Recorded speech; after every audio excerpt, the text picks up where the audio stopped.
What's up, and welcome back to another episode of Keeping Up with the Commanders. I'm your host, Mason Kinnahan, and today I'm bringing you the recap episode for Washington's Week 1 victory against the New York Giants. The Commanders came away with the home opener victory 21-6 here in Week 1 of the NFL season. It's just so good to have football back, and preseason is cool and all. You know, you get some football there. Starters play a couple drives or so, usually for all the teams, but when games actually matter, you really know football is back. First full slate of the season. I loved how Washington's game was 1 o'clock on Sunday. I know they have all of these crazy times starting next week really with the Thursday night matchup against the Packers, but it's good to have football back and a classic week 1 o'clock game. Yeah, I know like some fans love those primetime games, but it just hits home for me. A classic week 1 game, week 1 o'clock game on a Sunday. Washington, though, picks up the victory against the New York Giants 21-6. It was an interesting game. You could say maybe pretty boring in terms of not that much action compared to some of these other matchups that went on during the 1 o'clock window. But Washington overall, it was a pretty much a stress-free victory. There was definitely some errors that they can, fix, some weaknesses that were exposed throughout the game. But for the most, like for pretty much the entire game, Washington was the better team. And so let's just jump right into the preview right now because the Commanders, of course, coming away with the 21-6 win over the Giants. And throughout this game, Washington was, like I said, pretty much just looked like the better team throughout the entire time. There was maybe, a couple minutes there, maybe one drive where you're like, all right, it's 14-6. Let's not, blow this. But Washington overall stands tall. The defense set the tone early on in this game. They came away with, I don't think they came away with any turnover. No turnovers, but just helped control this game for the Washington Commanders. The Giants in this one were, uh, what was it? 4 of 16 on third downs, which was the big tone setter in this game for Washington. New York never got into the end zone. But just going down a rundown of what occurred in this one, punts by both teams to kick things off. But then Washington went on one of their classic 8-play, 89-yard drives, over 4 minutes long. It was a touchdown drive, capped off with Daniels pass to Zach Ertz for the touchdown. The Giants followed that up with a field goal of their own, going 16 plays on 76 yards. But Washington ended up with another touchdown later on in the second quarter. This time it was Bill Krosky-Merritt finding the end zone. A huge game from him. We're going to talk about him in a little bit. I loved a lot of stuff that I saw from Bill. And then from there, it's kind of just cruise control the rest of the way for Washington. The Commanders were up 14-3 at the half, 14-6 heading into the fourth quarter. It really was the 9-play, 80-yard drive, lasted about 5 minutes for Washington to just close out this game for the Commanders. Finished off, of course, with that Deebo Samuel touchdown on a very creative play design from Cliff Kingsbury. I'm excited to get into that, tomorrow once the film releases. But Washington was in control for a majority of this game, even though technically the Giants had the ball for a longer period of time. It was about even, about 30 minutes apiece, but I think the Giants, had about a minute more than Washington. The Commanders were able to set the tone and deliver throughout all 4 quarters of action. Let's just jump right into the offense because this is what we want to talk about here. Jaden Daniels is back on the field, played a full game, and he looked great for the most part. 19 of 30 for 233 yards and a touchdown. He did take 3 sacks for 21 yards. It was a QBR rating of 98.3. But it was really on the ground what kind of separated himself from, on the opposite side of the ball, a guy like Russell Wilson, who we saw Wilson, carry it a couple of times, but what Jaden was able to do on the ground helped lead Washington to picking up this victory, and it just showed how versatile and how many ways this Cliff Kingsbury offense can beat an NFL defense. Daniels on the ground today, 11 carries for 68 yards, averaged over 6 yards per carry. Not many of those were designed runs for Daniels. A good amount of them, probably more than half, were on scrambles. And I know Tom Brady on the broadcast mentioned it multiple times. Jaden loves rolling out to his right, and having the option to either run or throw. He made a very nice throw to Chris Moore early on in the game, rolling out to his right. I was very surprised to hear Chris Moore's name early on, as he got called up, or not called up, but elevated to be on the active roster from the practice squad. But it was a very impressive showing from Jaden. It really didn't seem like he missed a beat. There was definitely, you could say, some uncharacteristic inaccuracy issues. At the end of the day, he was 19 of 30. I know there was definitely some drops from Washington's receivers really during the first half of this game. I think Washington had 3 drops early on, but for Jaden, on some of the shorter stuff and even on some of the deeper throws as well, a little bit inaccurate. At one point, he had Terry going up the left sideline. It would have been a touchdown if he connected with Terry on a third down, but just slightly overthrew him. Just stuff like that, getting back up to game speed. We saw this last year too, where things were open. Cliff Kingsbury was getting guys open down the field, or even just some of these shorter throws too, having guys open, and Daniels, just not entirely there yet with his accuracy, but it got better throughout the season, and it quickly got better throughout the season. Once we got to week 3, week 4 last year, he was hitting pretty much everything. So I'm not concerned about his, maybe you could say a little bit less inaccurate than usual today than normal. I'm not concerned about that at all. Plus, of course, the receivers weren't really helping him that much in that first half. There was a lot of drops. I know Noah Brown had a drop, Debo had a drop. Still just getting the timing things down between Daniels and some of these receivers, some of these newer receivers as well. But overall, just very impressed by Jaden Daniels' performance today. Sophomore slump, this Giants defense, which I knew it was going to be tough against this Giants defense, and it really was. This offensive line started out Laramie Tunsil at left tackle, Coleman at left guard, Biage at center, Allegretti started over Andrew Wiley at right guard, and then Josh Connolly at right tackle. That right side of the line definitely had some issues throughout the day, but Daniels was able to use his mobility to evade a lot of pressure. Did end up taking 3 sacks. In terms of the offensive line, though, Josh Connolly was kind of the main guy I was watching throughout this game. I thought it was an okay performance from Connolly. He definitely was going up against, a lot better talent in this game than compared to the preseason. But for Brian Burns, that's a tough matchup. I know the Giants defense did some very creative things on, different pressure packages, lining up to Abdul Carter kind of as a zero tech sometimes, and off the line of scrimmage, kind of in a 2-point stance at zero tech, and kind of, just mixing things up with Dexter Lawrence, who was pretty much just double teamed throughout the entire game. For Lawrence, he didn't really, do that much in the passing game. In pass rush, which was good. But it did open up some one-on-one opportunities for guys like Brian Burns and Kayvon Thibodeau and Abdul Carter on the edges, which we saw, Connolly be tested. There was a lot of times there was one time when Burns beat Connolly pretty easily around the edge, used his speed and just a quick flash around the outside shoulder of Connolly's, and he got to Jaden Daniels pretty quickly. Daniels didn't really have a chance there. But the very next play, Kingsbury decides to throw it again. He has, I don't remember what tight end it was, but he had a tight end or running back help chip Burns and help Connolly out on the right side, which definitely, was needed in this game.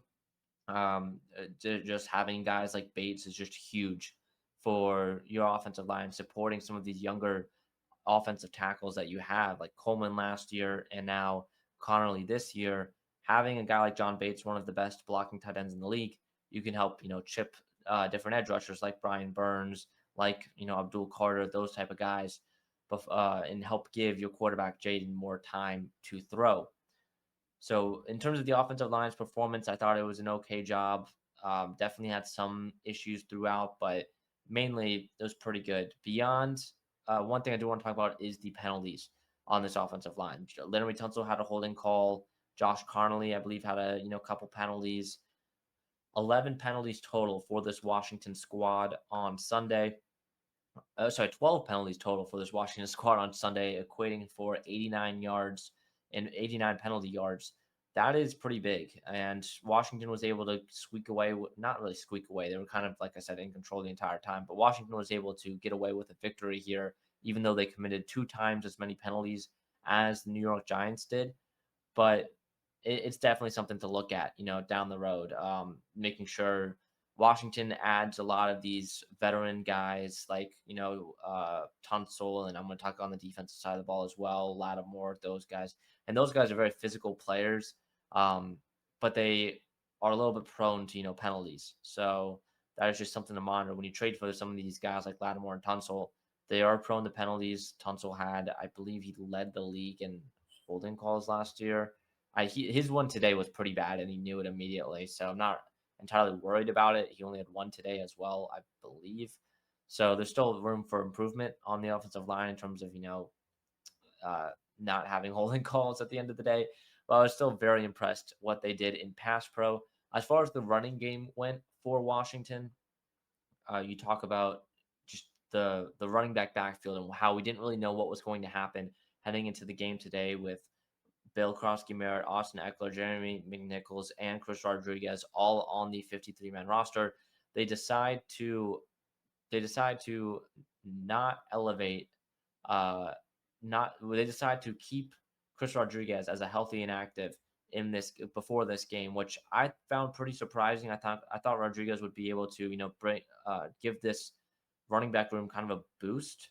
I don't really know who they would have made not inactive in this game. Maybe a guy like McNichols, but Washington chooses to go with a very good pass pro running back and a guy like Jeremy McNichols when you're going up against the Abdul Carters, the Brian Burns of the world, McNichols is a good guy to have active on your roster because he can help with those chip blocks and help with those blitz pickups for your offense. So that's probably why they went with McNichols over Rodriguez. McNichols is just the better pass pro running back. As far as the other running backs go, Ja'Cory Krosky Merritt had a big day today, 10 carries for 82 yards and a touchdown, his longest being a 42-yard flash towards the end of the game. I believe that was on the final possession for Washington that helped close out this game. That Washington ended up, kneeling the ball on. So big time game from Bill Krosky Merritt already. He looked very good today. I thought his vision was awesome. Just his elusivity as well. I think that's a word, elusivity. I thought it was just very, very awesome and fun to watch. Jaden Daniels already mentioned what he did on the ground today, 11 carries for 68 yards. Austin Eckler, 6 carries for 26 yards. He was also involved in the passing game as well. He had 3 catches for 31 yards. But it was a big game from Bill Krosky Merritt mainly in that backfield. I know McNichols got some carries towards the back end of this game as well. And then that, of course, the Debo touchdown also counts as a rushing touchdown for Debo. The little reverse out of the backfield to help up. Brought some guys around, pulled some offensive linemen around to the left hand side, and Debo makes a very athletic play for the touchdown. In the receiving game and in the passing game, I already mentioned how it looked pretty good. There was definitely some points where they were just clicking on all cylinders for sure. Daniel's inaccuracy on some of these, deeper throws is just going to get better over time because that's what we saw last year for Jaden. So I'm not worried about that at all. One final thing on the run game. Washington ran for 220 yards today compared to New York's 74. That was a major, major difference in the reason why Washington won this game and New York didn't. The Commanders ran for 220 yards. That is incredible, incredible stuff. All right, back to what I was saying in the receiving game though. Debo Samuel, amazing, amazing game from Debo. Now all of the claims, oh, he's overweight, he's washed, whatnot. This was a very, very solid game from Debo today. 7 catches for 77 yards. He was all over the field, eating up basically the Giants' nickelback and also some of their linebackers as well. He was beating guys one-on-one. He was finding the open space and zone coverage. I loved what I saw from Debo. And he also had some good yak plays as well. He could pick up an extra 5 or so yards, make sure he got that first down on some of those plays. So very impressed with what I saw from Debo today. And this wide receiver duo of Terry and Debo. Terry was a quieter game from him. 2 catches for 27 yards in this one, but it really opened up the game for Debo Samuel and for Noah Brown as well and Zach Ertz. So I'm not, again, concerned about Terry's production or anything. And also Terry's coming back after holding out / holding in for a couple of months. So he's only been practicing for about 10 days before this game. So I'm not worried about him really at all. But he was kind of a good decoy for Deebo Samuel and for some of these other receivers and weapons that Washington has on their offense, which they just have so many, so many. So because it's just so fun to watch what Cliff is able to do with all of these, gadget players like Debo. And then you also have Ja'Cory Krosky Merritt, Jalen Lane got a catch as well today. There's just so many young, good players that Washington has. It's just really, really fun to see. All right, let's move on to the defensive side of the ball now. On the defensive side, and you can also kind of say this on the offensive side as well, the new faces really did shine. For the offense, it was Deebo Samuel. For the defense, I really, really loved what I saw from Will Harris, from Javon Kinlaw, Dietrich Wise at times as well. I loved what I saw from those three guys. And those were three big free agent additions for the Washington Commanders over the offseason.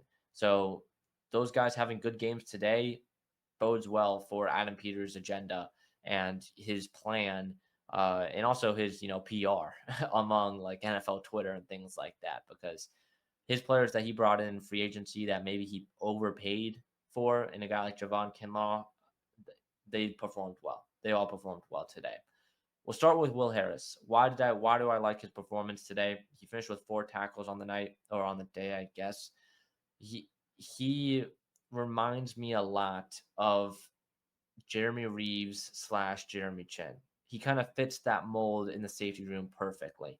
I think he's a great replacement for Jeremy Chin. I have to look what Harris did in coverage today, but in terms of being a safety that can move downhill well and make big tackles, make big hits on receivers that can pop balls free, Will Harris was doing exactly that for the Washington Commanders today. He made big hit after big hit in that first half. I know he left the game for a little bit due to injury, but he ended up coming back and playing well for the Commanders. I'll have to dive into more his exact coverage, how he did exactly in coverage once the all 22 comes out. But from what I saw from the broadcast angle, he was flying all over the field, which I'd love to see, because that's kind of what Jeremy Chin did last year as well. And we've seen Jeremy Reeves fly downfield and make some big time hits. So Will Harris doing that, I can really see why Dan Quinn and Adam Peters prioritized Harris as being the replacement for Jeremy Chin if Chin ended up leaving, which he did, of course, and went to the Raiders. I love what I saw from Will Harris today. Another new guy that I want to talk about is Javon Kinlaw. Kinlaw, a massive human being, right? We all knew that coming in. He changed his number to 99, actually. He's 6'5", 319 pounds. He's huge. He's huge. And I thought he played really well today, especially in the run game. He could fill up gaps on the interior. The New York run game never really got going today. And Kinlaw was a huge reason why. Kinlaw finished with 4 tackles, including a tackle for loss. I believe his PFF grade would be pretty high just because of it. He was just making impactful play after impactful play in that first half, and throughout this game overall as well, and in that second half. So I loved what I saw from Kinlaw, and he was a free agent acquisition that I was a little questionable about, especially with the price tag that was on the contract on the tweet that I read for it. But I'm assuming now that the contract is probably a little bit less than that just because of the guarantees. And then after seeing Kinlaw play today and in the preseason game as well, the second preseason game against the Bengals, he has looked really good for this Washington team. And I think he's going to be a great addition, maybe even an upgrade compared to what Jonathan Allen gave the Commanders last season. I loved what I saw from Javon Kinlaw today. Dietrich Wise was someone who I think he had a couple of penalties throughout this game, but he still also had 4 tackles and a tackle for loss.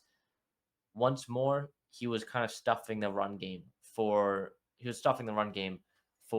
the New York Giants. The Giants never really got a run game going, and Wise was another reason why. Armstrong and Payne each got a sack in this game as well on Russell Wilson. They were pressuring Russell Wilson all day long, and going into this game, we knew Andrew Thomas was hurt. We talked about it on the previous show with Josh Taylor, and Josh told us that he didn't really expect a guy like Thomas to play just because he's coming off that injury from last season. and he hasn't really practiced a lot in team drills yet. So no Andrew Thomas, who's their franchise left tackle. Plus, you have, well, beyond Andrew Thomas on the offensive line, you don't really have anyone that can make a big impact. And yeah, it was supposed to be Evan Neal, from 3 years ago. That's supposed to be able to be the starting right tackle of the future for the New York Giants, but he was a healthy scratch today. That just shows his time in New York has not been great. So it's not a very good offensive line. It's probably going to be the worst or one of the worst offensive lines Washington faces throughout this entire season. But I still really liked what I saw from this defensive line and from this front seven. I thought Joe Witt cooked up some pretty impressive pressure packages throughout this game, some blitz packages where, bringing different guys like Bobby, like Frankie, and even some cornerback blitzes as well to help just put some pressure on Russell Wilson from different angles throughout the entire game.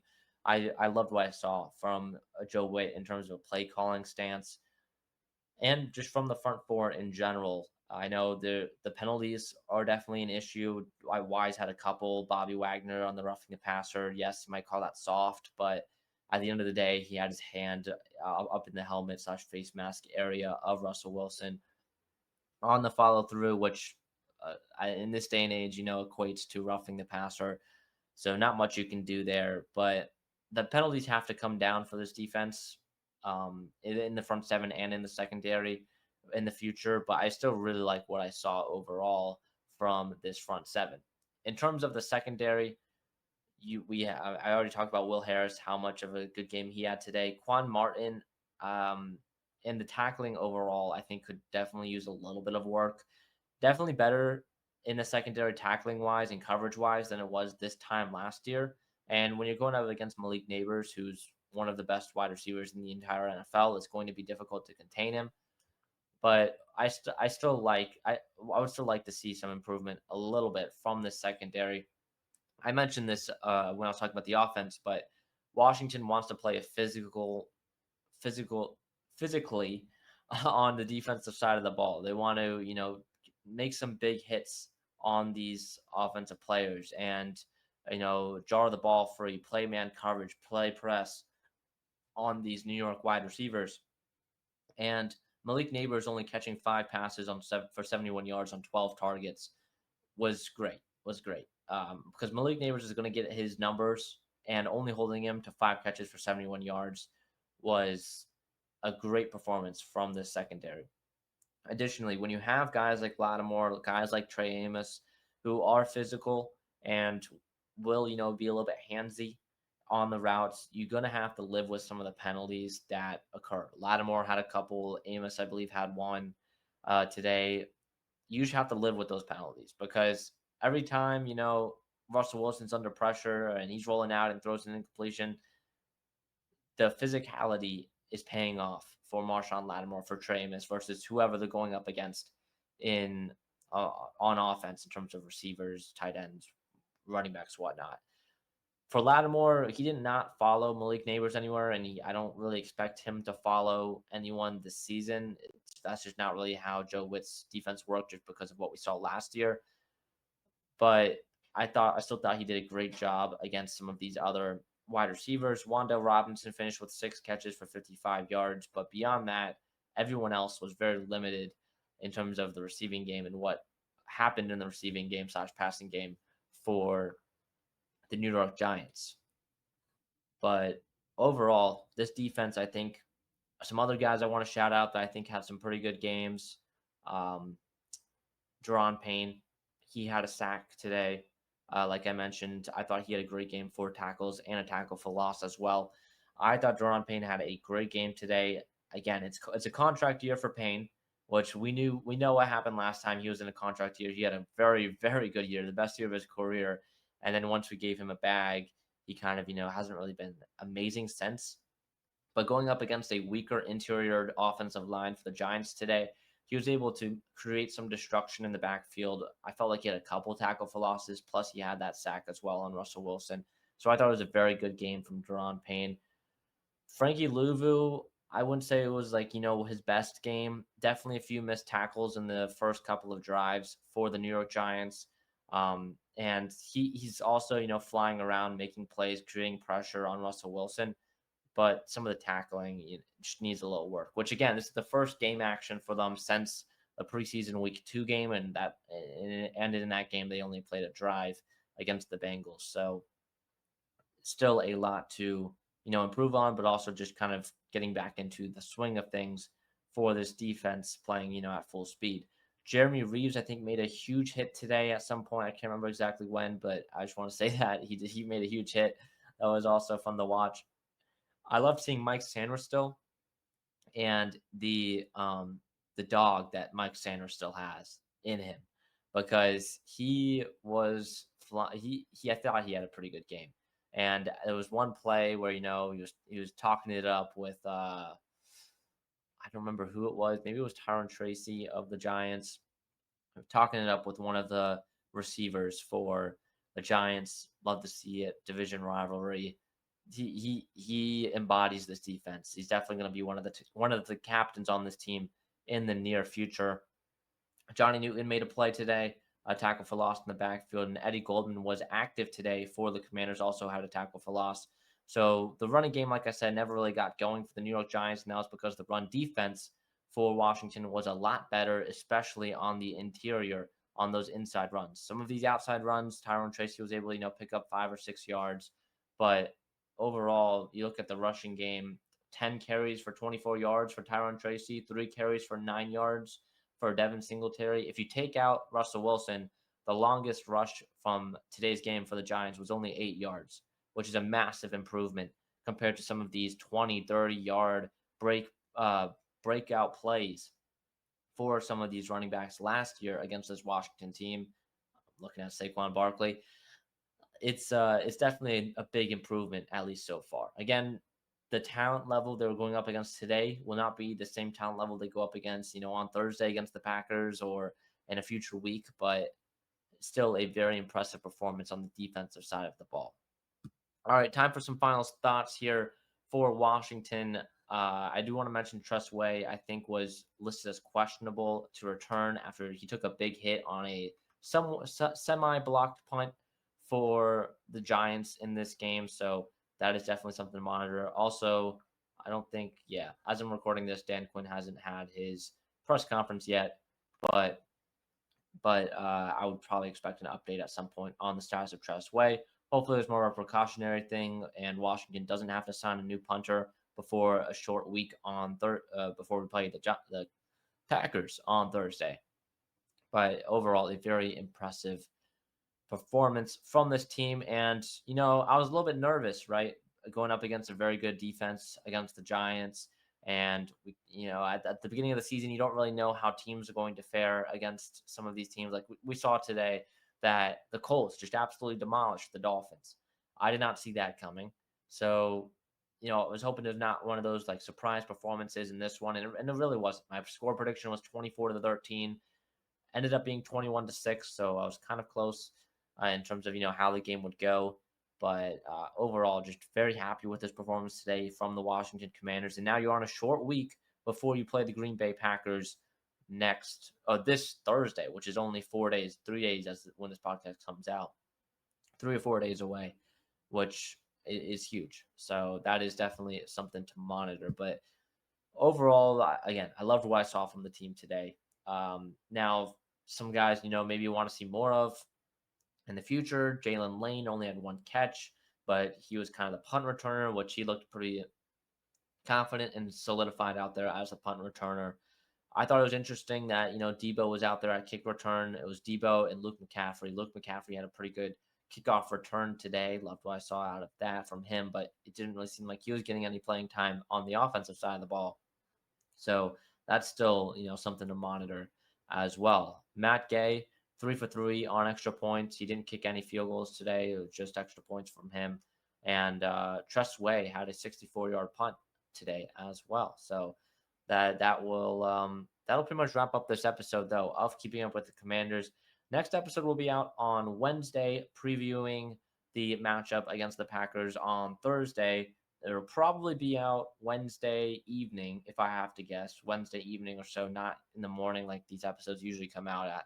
So I'm looking forward to that, previewing the showdown against the Green Bay Packers, the first Amazon Prime Thursday Night Football of the season. It's going to be a lot of fun watching that and seeing this team go at it against, the Giants are a good team, but the Packers were a playoff team last year. So it'll be fun to see them going up against Green Bay at Lambeau as well, which it's fun to go to Lambeau now and not in 2 months or 3 months in December when it's snowing and all of that. So that'll be a lot of fun. But that'll do it for this week's episode of Keeping Up with the Commanders. I've been your host, Mason Kinnahan. See you guys in the next one. Peace.